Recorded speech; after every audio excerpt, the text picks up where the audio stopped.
Selamat datang kembali di channel Otamega TV, membahas seputar manga dan manhwa. Kali ini Mimin akan kembali membahas alur cerita Kembali dari Dunia Dewa, part ke-9. Tidak usah lama-lama, kita langsung aja ke alur ceritanya. Di part sebelumnya, kedatangan wakil Liu ke kelas jenius bukan untuk menghukum King, melainkan untuk mengumumkan peraturan baru, yaitu bertarung hidup dan mati antar siswa. Namun harus ada persetujuan dari yang ditantang. Dan juga atas perintah kepala perguruan untuk melindungi King, wakil Liu mengatakan tingkatan pelatihan King yang sebenarnya berada di tingkat Yuejing kedua, bukan Shinjing, dan King termasuk jenius peringkat kedua. Pantas saja King mampu mengalahkan semua siswa yang tidur di luar. Ternyata dia tingkat Yuejing. Itu baru masuk akal, kata si kawan itu. Setelah itu Wang Chan menantang Sututu bertarung hidup dan mati, namun Sututu menolaknya. Kesal karena penolakan Sututu, Wang Chan mengancam Sututu dan King. Dia akan membunuh mereka berdua jika mempunyai kesempatan. Bukan hanya itu, Wang Chan juga akan menghabisi keluarga dari King dan Sututu. Mendengar ancaman Wang Chan, King sangat marah, mengatakan, "Jika itu maumu, mari kita bertarung hidup dan mati." Wang Chan langsung menerjang ke arah King sambil mengatakan, "Aku akan membunuhmu untuk meredakan amarahku, karena tidak bisa membunuh Sututu sekarang." Tapi King lebih dulu menendang wajah Wang Chan hingga terhempas jauh ke belakang. Baru saja akan menyerang Wang Chan yang terkapar, wakil Liu memperingati King agar tidak membunuhnya, karena dia berasal dari keluarga ternama. Tapi jika hanya membuatnya lumpuh atau menghancurkan pelatihannya saja, itu tak masalah. Sejenak King merenungkan perkataan wakil Liu dan berkata di dalam hatinya, "Untuk saat ini kekuatanku belum cukup kuat untuk menyapu bersih perguruan tinggi Singkong. Sepertinya aku harus bersikap baik kepada perguruan tinggi Singkong untuk sementara waktu." Setelah itu King bergerak secepat kilat ke belakang Wang Chan yang baru saja berdiri tanpa menyadari kedatangan King. Lalu King langsung menyerang hingga tulang punggungnya patah. Seketika Wang Chan ambruk di tanah dan tak sadarkan diri. Wakil Liu mengambil tubuh Wang Chan dan memuji kemampuan King yang sangat hebat. Kemudian mengatakan kepada semua murid yang berada di sana, "Jangan menyebarkan kejadian hari ini. Jika ada yang berani menyebarkannya, kepala perguruan akan membunuhnya." Setelah itu, wakil Liu beranjak pergi, namun langkahnya terhenti ketika mendengar King berbicara kepadanya menggunakan transmisi suara atau telepati. King mengatakan tujuannya bergabung ke perguruan tinggi Singkong untuk memasuki Goa Api Lotus dan menerobos tingkatan kekuatannya ke alam ekstrim. Namun tujuan King yang sebenarnya bukan berlatih di dalam Goa Api Lotus, melainkan mengambil tubuh hati api King Lian yang tersegel di sana. Masih menggunakan transmisi suara, dengan wajah yang serius wakil Liu mengatakan, "Sekarang Gua Api Lotus tidak lagi dibuka untuk umum. Jika ingin masuk, kau hanya bisa menjadi murid suci keempat. Kepala perguruan juga berniat untuk membinamu menjadi murid suci. Jika tidak ada masalah, kau akan menerima misi pertama ujian menjadi murid suci besok pagi." Gak lama setelah itu, wakil Liu pun pergi. Di sisi lain, seseorang sedang mengamati King yang sedang mengobrol bersama Sututu dari atas pavilion independen. Dia mengamati King untuk mencari tahu kekuatan King, namun dia tak bisa mengetahui kekuatan asli King. Dari pengamatan dia, King bakal dijadikan murid suci. Tak ingin ada murid suci lainnya, dia berniat menyingkirkan King. Beralih ke pagoda Goa Api Lotus, wakil Liu yang sudah sampai di sana memberikan laporan kepada kepala perguruan. "Kepala perguruan, tujuan King datang ke perguruan ini untuk Goa Api Lotus. Aku tidak tahu apakah King punya motif tersembunyi atau tidak dari perkataannya. Tapi dia mengatakan, menerobos alam ekstrim," kata wakil Liu sambil menunduk. Mendengar perkataan wakil Liu tentang alam ekstrim, kepala perguruan tercengang. Bagaimana tidak, setelah guru leluhur perguruan tinggi Singkong menjadi legenda yang dikenal pedang angin tanpa aurora, belum ada lagi orang yang mampu menembus alam ekstrim di benua ini selama 3000 tahun. Kepala perguruan pun berkata di dalam hatinya, "King, apakah kau akan menjadi penerus pedang angin tanpa aurora?" Setelah itu, kepala perguruan berpikir untuk membantu King mencapai tujuannya dengan cara mengirim ke Goa Api Lotus. Namun harganya terlalu tinggi, dan juga kepala perguruan memiliki keraguan atas perkataan King. Setelah itu kepala perguruan meminta wakil Liu untuk mengatur 3 misi ujian murid suci untuk King. Dengan memberikan misi ujian murid suci kepada King, di satu sisi kepala perguruan bisa melihat apakah King memiliki potensi untuk mencapai tingkat alam ekstrim. Di sisi lainnya, untuk menguji kesetiaan King kepada perguruan. Wakil Liu bertanya, jika 3 murid suci lainnya menekannya, haruskah aku diam-diam membantunya? Kepala perguruan menjawab, tidak perlu. Jika dia tidak bisa menahan penindasan dari mereka, King tidak memenuhi syarat untuk menjadi murid suci. Kepala perguruan juga akan mengikut sertakan Sututu ke dalam misi bersama King. Karena di mata kepala perguruan, Sututu bagaikan batu permata mentah yang belum ditempa.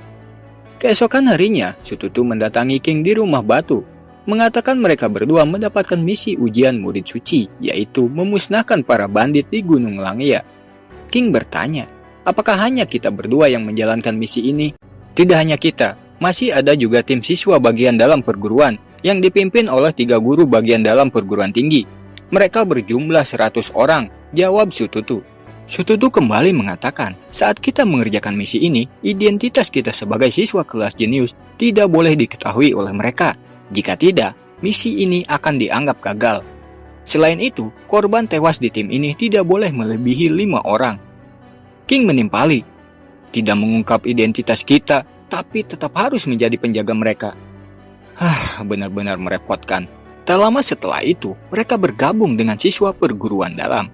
Dalam perjalanan, mereka berdua diremehkan oleh mereka, karena dalam misi ini, identitas mereka sebagai siswa perguruan luar. Ketika baru sampai di perbatasan luar Gunung Langya, tiba-tiba seseorang datang di hadapan para guru itu, meminta izin berbicara. Dia adalah utusan Sang Guan Yu. Agar pembicaraannya tidak didengar yang lain, guru itu meminta para murid mengambil jalan lain. Kemudian, orang itu memberikan surat dari Sang Guan Yu kepada guru di hadapannya. Dalam isi surat itu adalah meminta ketiga guru itu untuk membunuh King. Para guru itu pun menyetujui permintaan Sang Guan Yu. Setelah itu, para guru meminta mendirikan tenda kepada para siswa perguruan dalam. Sedangkan King dan Sututu dengan identitas palsunya dari perguruan luar diminta pergi ke Gunung Langya untuk mengamati medan sejauh 300 km. Dan besok paginya harus menyerahkan peta dengan gambar goa, aliran, dan lubang yang sangat jelas. Mendengar perkataan guru itu, Sututu benar-benar sangat marah, karena itu sangat mustahil dalam satu malam. Sututu yang menyadari itu ada hubungannya dengan Sang Guan Yu, sambil berbisik mengatakan, Kak King, pasti ini ulah Sang Guan Yu agar kita gagal. Sututu juga mengajak King membunuh ketiga guru itu, namun King menolaknya. Menurut King, belum waktunya membunuh mereka. Kemudian mereka berdua pergi ke arah Gunung Langya. Tak terasa perjalanan mereka pun sudah hampir 300 km. King meminta Sututu untuk menunggunya di tempat itu, sementara King akan mengunjungi suatu tempat. Gak lama King tiba di tepi jurang. Jurang itu bernama Jurang Kuburan Dewa yang ingin dikunjungi King. 3 tahun yang lalu, disinilah saat dimana King masuk ke badai ruang dimensi. Dan setelah itu, dia masuk ke dunia dewa. King penasaran apakah tempat itu masih terhubung ke dunia dewa. Tapi sayangnya, walaupun menggunakan kesadaran Kaisar Dewanya, dia tak mampu mendeteksinya karena ada kekuatan misterius yang melindunginya. King memutuskan lain kali kembali mengecek tempat itu. Dia pun pergi ke tempat terakhir meninggalkan Sututu. Sesampainya di sana, terlihat Sututu telah menghajar para bandit Gunung Langya dan hanya dibiarkan hidup 1 orang. Bandit itu sangat ketakutan, memohon kepada King dan Sututu agar tidak dibunuh dan berjanji akan membantunya karena dia sangat menghafal daerah Gunung Langya. Kemudian mereka pun pergi kembali ke tempat orang dari perguruan dalam mendirikan tenda. Di waktu yang sama di Jurang Kuburan Dewa, terlihat Li Ranju di dalam jurang sedang menerobos kekuatan misterius itu untuk masuk ke dunia dewa. Namun sudah berkali-kali mencoba, Li Ranju selalu gagal menembusnya. Li Ranju pun terlihat sangat kesal. Beralih ke King dan Sututu yang sudah sampai ke tempat perkemahan, menunjukkan bandit gunung yang ditangkap kepada para guru. Kemudian bandit itu menggambar peta kota Kingpeng di tanah di hadapan para guru. Kota Kingpeng adalah salah satu dari 10 gunung teratas di Gunung Langya, terletak di atas puncak raksasa di Gunung Langya. Bandit itu memberitahu bahwa orang terkuat di kota Kingpeng bernama Huang yang berada di tingkat Yuejing level 6. Selain Huang, ada 8 master lagi, masing-masing berada di atas tingkat Yuejing level 3. Mendengar informasi dari bandit itu bisa dipercaya, guru itu memerintahkan para murid persiapan untuk besok pagi akan memusnahkan para bandit di kota Kingpeng.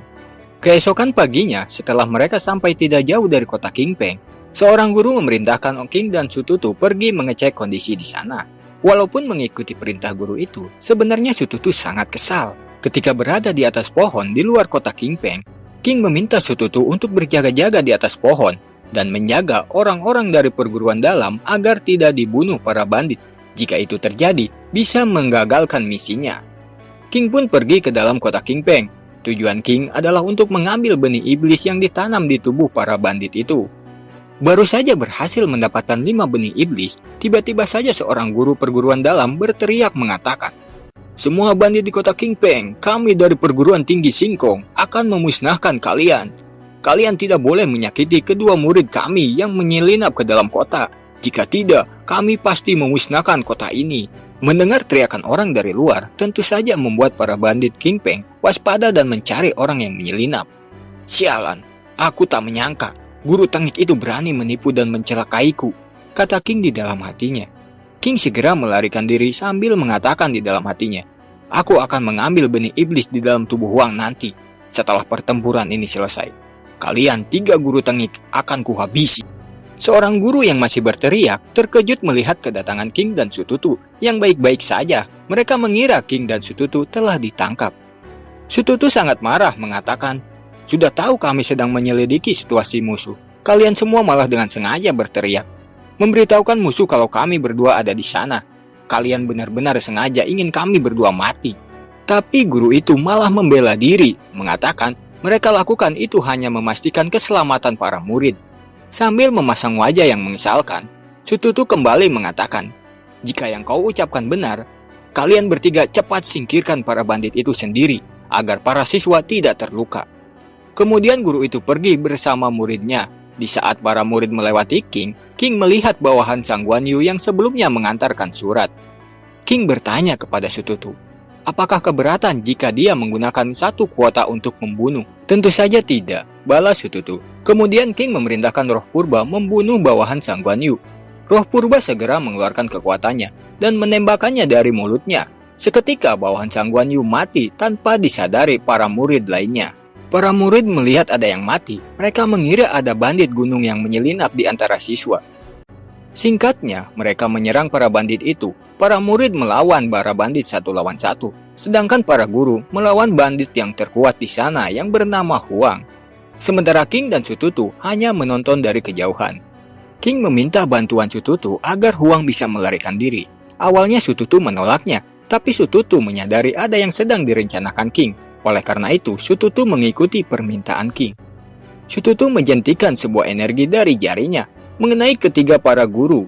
Seketika mereka tidak bisa bergerak beberapa detik tanpa mengetahui siapa yang menyerang mereka. Merasa ada kesempatan, Huang segera melarikan diri. Para guru yang sudah bisa bergerak segera mengejar Huang, namun pasukan para bandit menghadangnya. King meminta Sututu melindungi para murid perguruan dalam agar tidak terbunuh, sehingga kuota yang terbunuh tak berkurang lagi. King langsung pergi mengejar Huang. Beralih ke Huang yang berlari sekuat tenaga, kabur dari kota Kingpeng. Tak berselang lama, Huang dibuat terkejut. Sudah berlari sangat kencang, tapi berhasil dihadang King. King berjalan mendekati Huang sambil mengatakan, "Kau Huang, anggota kerajaan yang ditanam benih iblis tingkat 3 oleh Jiakui dari perguruan Tianyuan, kan?" Huang terkejut mendengarnya. "Siapa kau? Kenapa bisa mengetahui semua itu? Dan juga kalau sudah tahu yang menanam benih iblis Jiakui, kenapa kau berani menyentuhku? Ketika aku mati secara langsung, Jiakui akan mengetahuinya.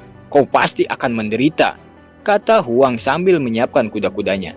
Tak peduli dengan ucapan Huang, King langsung menyerang dengan sarung pedangnya sambil mengatakan, "Jiakui sekarang mungkin kuat, tapi setelah beberapa hari, dia tak akan mampu melawanku." Sekali serang, Huang mati di tangan King. Kemudian King mengambil benih iblis tingkat 3 di tubuh Huang. Dengan benih iblis ini, kekuatan King akan meningkat ke tingkat alam ekstrim. King pun pergi mencari tempat yang aman untuk memurnikan benih iblis di tangannya. Beralih ke pagoda Gua Api Lotus, Wakil Liu yang sebelumnya mendapatkan informasi tentang King, laporkan kepada kepala perguruan. Wakil Liu mengatakan, King berasal dari keluarga Yun kota Tianyu. Sejak kecil bakatnya sudah terlihat, dan dia dikenal jenius pertama kota Tianyu. Tetapi anehnya, 3 tahun yang lalu dia menghilang, Bahkan jaringan intelijen perguruan kita tidak menemukannya, seolah-olah dia telah ditelan bumi. Wakil Liu menambahkan, King mungkin memiliki hubungan yang dalam dengan asosiasi ramuan. Faktanya bahwa dia membunuh Yun Pan dari keluarga kerajaan Yun dan Lin Wei dari perguruan Tianyuan dengan sengaja ditutupi oleh asosiasi ramuan. Dan ada perintah perlindungan dari asosiasi ramuan di keluarga Yun saat ini. Kepala perguruan tampak terkejut mendengar semua informasi dari Wakil Liu.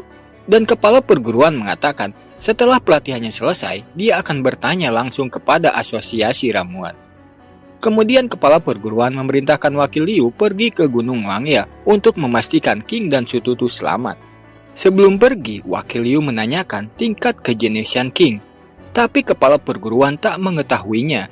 Namun yang pasti, jiwa ular es memberitahukannya bahwa dirinya harus menjaga King berada di pihaknya dengan segala cara. Oke, sampai di sini dulu alur cerita kembali dari dunia dewa. Tunggu kelanjutannya tetap di channel Otamega TV.